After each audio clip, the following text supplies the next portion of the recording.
Parks and Recreation. The message after the beep. Because of a local disaster, you, Andy Dwyer. 6 seasons and counting. Jerry, God, gross. This comedy survived threats of cancellation As soon as we heard that feedback, it was like, oh my God, this is terrible. and is now hailed as one of the best series on television. I went out and I bought a mansion and I filled it with solid gold furniture. Let's meet the Emmy-nominated team who love to cross the line. I kept saying, are we sure about the fart attack? I was staying up at night hoping you wouldn't take it out. Outrageous success, horrible mistakes, last-minute changes. Creators of today's most groundbreaking TV shows tell all in the place where it all starts, the Writers' Room.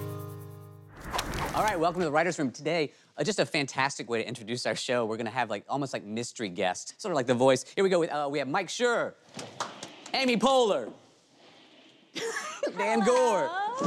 Whoa! And Joe Mandy, yes! And maybe a set after this one. Did you break the wall? Yeah, No. just a little bit. All right, that's okay. I don't like to make predictions, but I feel like we're gonna go on an emotional ride. And maybe not a physical one, but we're gonna have an emotional trust fall today.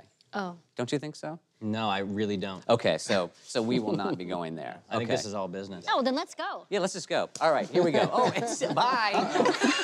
Careful, it's not a Thank real you for wall. joining us. We really got in deep. We learned about best Sorry names I'm late, to use. guys. Oh, that's okay. Now, let me ask you, Mike, let me start with you because take us back to sort of the beginning of Parks and Rec and sort of where that idea came from. Were you guys working together at the time? Or was this, good. Yeah, write down my questions and you can answer them as well in long The form. beginning.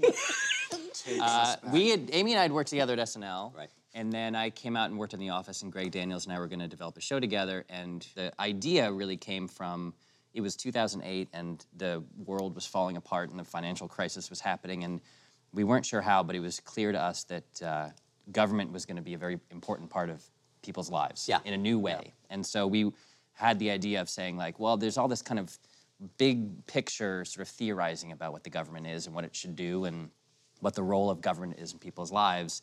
But we thought a way to do that in a manageable way was to say, what if we just focus on a small town and have a person who's just, this is where the rubber meets the road. This is like the decisions that these people make aren't what interest rate thing is gonna blah, blah, blah. It's This like, is important to them. yeah, you can watch the news and you can read all the stuff about the world and you know that it's happening and it can concern you, but ultimately, when you wake up in the morning, your life is unaffected by those decisions in a tangible way.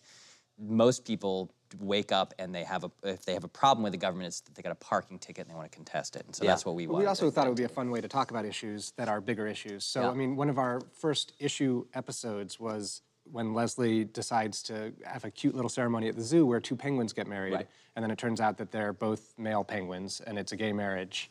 And A gay penguin a gay marriage. penguin marriage. And there's a Which huge we protest. can all agree on. No, at least. yes. Right. Yeah. It was Penguins sick. seem like the most gay of animals. You know, Gayest animals? every time I see them, I'm like, They're if they're take not, it down they a should notch, be. guys. It just seems right. They're yeah. always in formal wear. Yeah. But you were saying about that storyline, like That was a way of doing a big issue in the small context of a Parks and Rec department.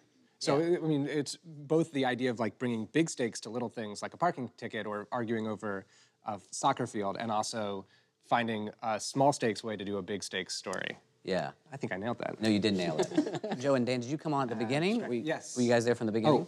No. No. I've been writing for a year, and I'm convinced I'm a little scared I'm gonna get idea why. fired. like, this is just like a very public firing. They It's such a funny way to fire you. Yeah, it would be. I know, This and is if the you were big- gonna do it in a funny way. This is the big reveal at the end. We're going to decide whether Joe stays or goes. You get to vote, which is Joe. Vote him off. God, you get it. But designing Leslie, what went into that? Oh, thing? by the way, that's a good spin-off show. Yeah, designing Leslie. when I'm a little bit more mature, and me and my older girlfriends are living in a... It's a big gray streak in your hair right here.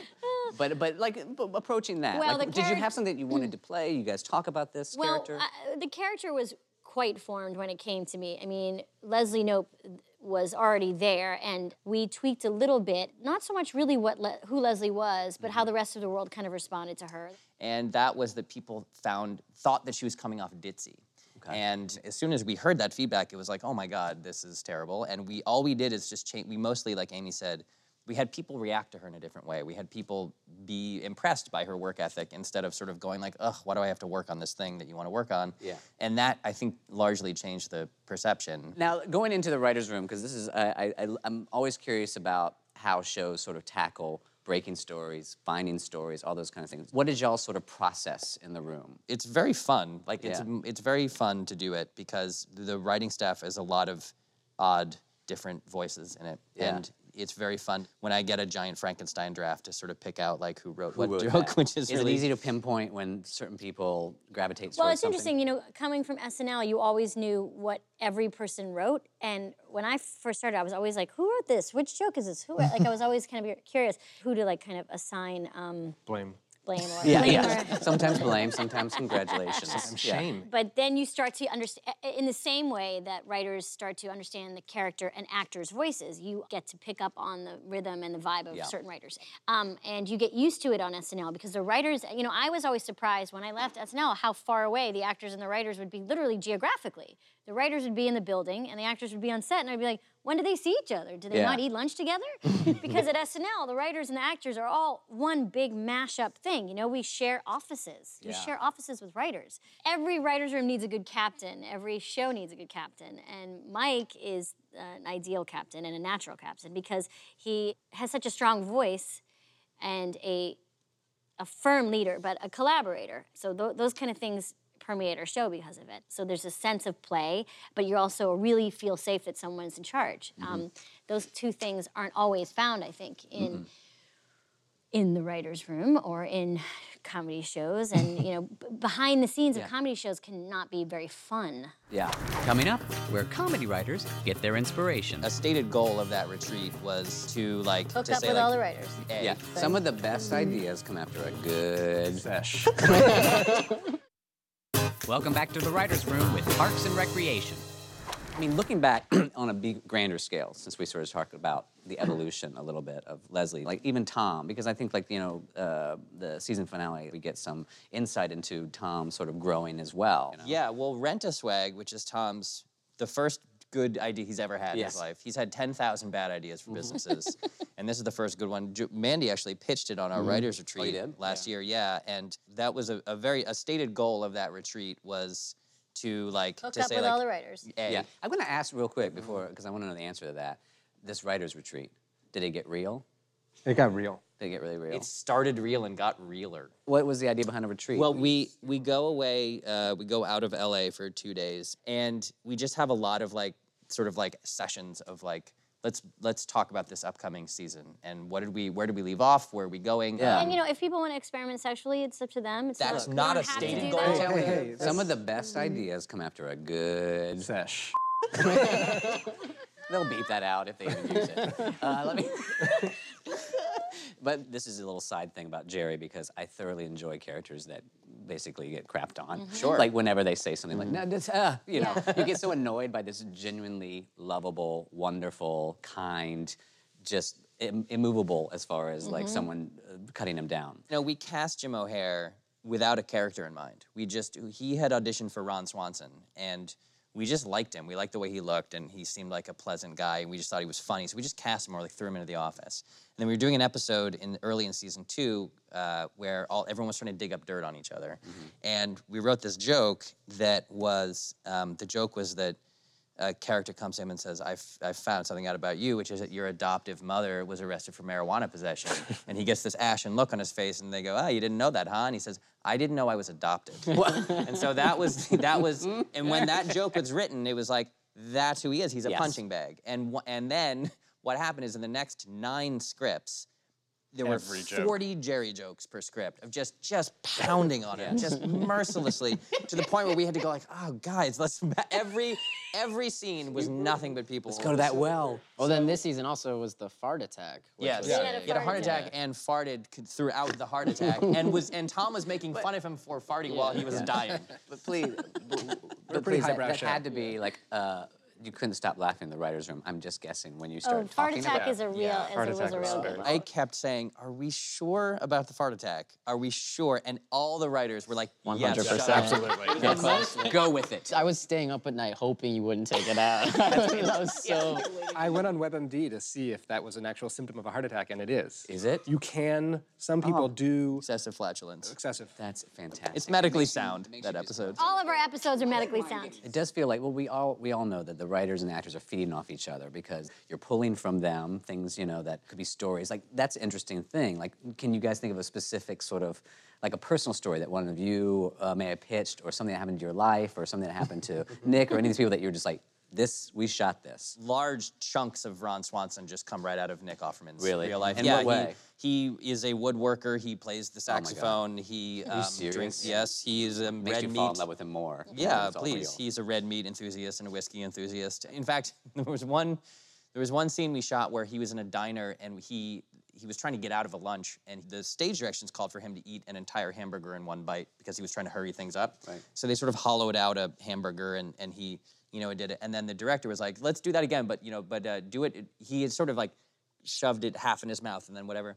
And they was, "Do it again, but eat the whole thing in one bite." And Nick was like, "I'm not Superman. I can't just, that's not a thing." Then that he I smashed the desk It's like, in one. yeah, because he is Superman. you start to think of him as a guy who can do anything and Yes. stuff. So we have to be careful sometimes. But writers' lives and actors' lives are open Fertile books. ground. Yeah, they're fertile ground. And I really wanted to introduce this character who would be a love interest for Leslie.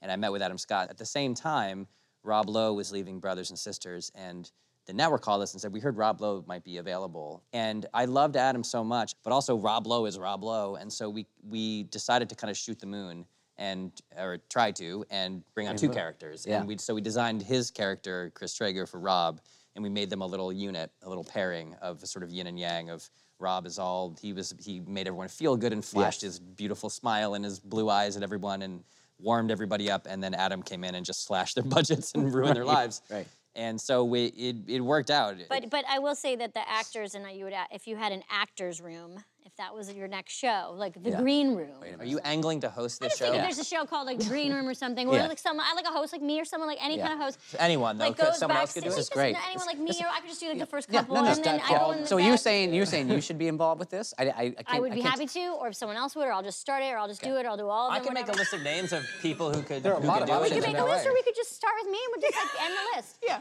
And we just do a green room where you go and talk to actors. You would say that actors would say the most important thing, the reason why this show is a success and the reason why people want to watch it is because of the writing. Yes, they would. And when you get a script that is so well written, it's like a dream, like a gift. When we read our scripts every week, it's like Christmas. It is one of the great joys of my job when writers on the show write lines for characters that I could never write in a million years, which happens a lot. That, like Aisha Muharu, who's a writer on the show, writes lines for Leslie that are so just so perfect and great. And Amy, she wrote an episode called The Debate, which was fantastic. And in the script, there was a moment where she's talking to Ben, and Ben is saying, I don't know if, I know you can beat Bobby, her opponent in the debate. I don't know if I can beat Jen, which is was his campaign manager. And she says, here's what I know. I love you and I like you. And he said, I love you and I like you. And that was nowhere in the outline. That did not exist in my brain or anyone else's brain. I That was need just to give proper credit to that line. whose line was that? Quincy Jones. Interesting. Quincy Jones once Did not know that. Amy and Quincy were a writing team for a really long time. once told me that in Monte Carlo. What?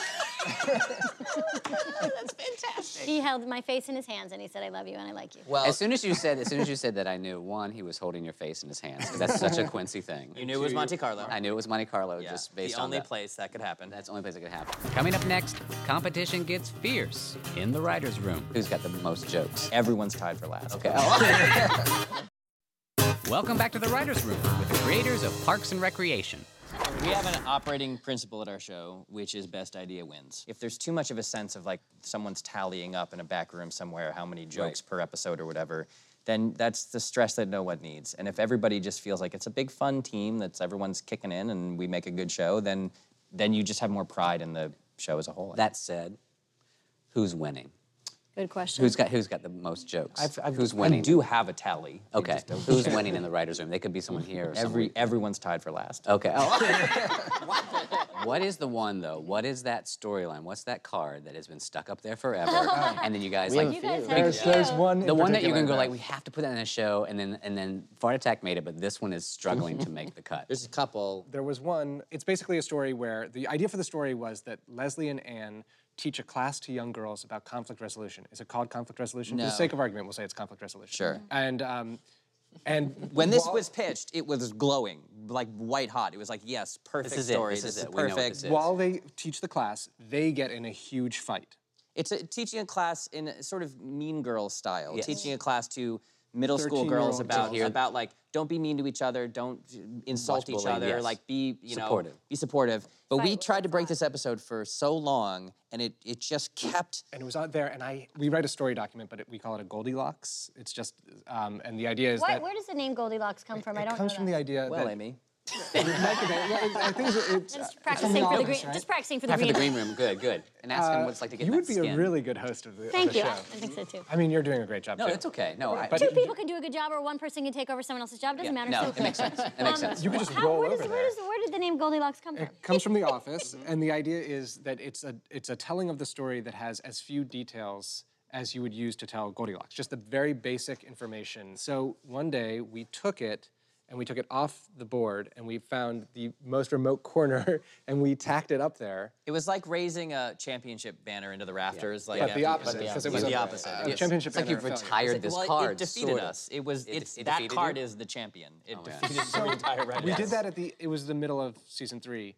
In between seasons 3 and 4, the maintenance staff at CBS Radford completely stripped the walls and repainted the entire place. And for some reason, they knew, and they left that card. Are you serious? And that card remains. Like if you pulled the they paint. I was hoping they'd just paint it around it, and there's. I just don't like, know. We haven't taken it off. Like That'd a be frame. amazing. There is almost nothing better than looking back on a sketch that bombed and having the time of your life remembering. Absolutely. Being on stage, whether you're doing it live at a theater Well, or at live SNL, there. you can call up any sketch, and we would just watch sketches that had bombed at Dress and laugh and laugh. So fun. Something so there's nothing bonds actors and probably the writers as well That's just right. to go, oh my God, what a piece of crap that Yeah. we put in front of America, or just some eyes in a theater. Yes. Yeah. I mean, when you fail together, you Yes. really are like kind of in love for No, you- life. Everyone at SNL when I was there adored Will Ferrell. He's an adorable man. Everyone loved him, and a large part of the reason that the performers loved him wasn't just because he was so funny and nice. It was because when that was happening in dress rehearsal or on air, he just was like, let's go. He That's- just dug in, you know. Speaking of terms that are specific to our show, is another term is candy bag, which I like, which what's that? means it's just alts, pitches for jokes, meaning. Oh, it's like treats in the Yeah, bag. so you'll learn this in the green room, but actors have sides. So you have your sides, and at the very end there'll be a candy bag, which is alts for all For jokes lines, for yeah. lines, and that's always a fun treat and plays into that. Green room pitch. Yeah. After the show, like after the closing room credits, you have the candy bag and you show little outtakes Oh, that that's are cool. great. Yes. Let me ask you, when you were writing Parks and Rec specifically, did you feel like it was going to be a hit, or did it surprise you? Oh, no, God, no. I mean, I think anyone who would claim to know that something is going to be a hit in this day and age is either lying or crazy, Right. or both. I think that when I remember calling Amy and pitching her the show, and I think what I said was, who knows what will happen, but we'll make something that we're proud of and that is classy and that we'll all think is good. And that's, I went out and I bought a mansion and I filled it with solid gold furniture. That's so smart. Oh It's my so God, smart. gold is worth so much. I know, I I'm know. so Well, you see psyched. the made a huge commercials. profit on that. Yeah, so we both had expectations of the show, a little different, I think, but Coming up, what happens when the Vice President of the United States drops by? on the last take, I just leaned in for a kiss. Welcome back to the Writer's Room and Entertainment Weekly's The Last Word. Anytime, and we're ready. And we're now joined by Jess Cagle from Entertainment Weekly. Welcome, Jess. Thank you, Jim. Jess, what kind of humiliating personal questions do you have for these writers? I actually wanted to ask about some of the other guest stars, Joe Biden, John McCain. I mean, there's been a really impressive roster of these guest stars. Are they coming to you now? Is it hard to go get them? Biden won't stop calling. And McCain and Joe Mandy are roommates, so that one was easy. That was easy to get. Perfect. Yeah. That's great. Occasionally, it's a nice. I sometimes meet politicians who follow the show and kind of want to be on it, which is really cool. Well, you know what's nice, I think, is that if they haven't seen the show, their staffers have. There was a really nice comment from Biden where he said that he gets a lot of requests to do things, and this was the one that he felt like, and his staff felt like this is the one you say yes to. Yeah. And he was so great. Like, Yes, he he was was so great. fun, and it was so We game. improvised a lot with him in he the room, and he just totally- How'd he do kept it? going with it. He just went with it? And I just, on the last take, I just leaned in for a kiss. Leslie did. And his response is great, because he's like, so appropriate, you know? Yeah, just like, that's not gonna happen. Yeah. just Well, with lovely. all of the senators we shot with, like, they're all so natural because you realize all these people do all day and all night is get in front of crowds of people Yeah. and talk extemporaneously. And John McCain obviously hosted SNL and knew Amy from SNL, and they did a very funny scene together in SNL. It was a Lifetime movie or something? Yeah, Senator McCain and I did a scene in a shower together where he was a stalker and he was in my shower. So that barrier And he likes, was... and I bring it up only because he brings it up all the time. So, if Democrats and Republicans took more showers together, Yeah. Congress would at least be cleaner. This feels like this feels like a good "the more you know" type commercial where Shower where we together. go shower together. Saves No water, matter- brings us closer Bring together. your differences to Wash them away. wash away your differences. Need I remind you, if you'd like to see more of The Writers' Room, go to SundanceChannel.com. I'm Jim Rash. We'll see you next time on The Writers' Room. Now let's pretend like something awkward just happened and we don't know what to do with ourselves. I'm just gonna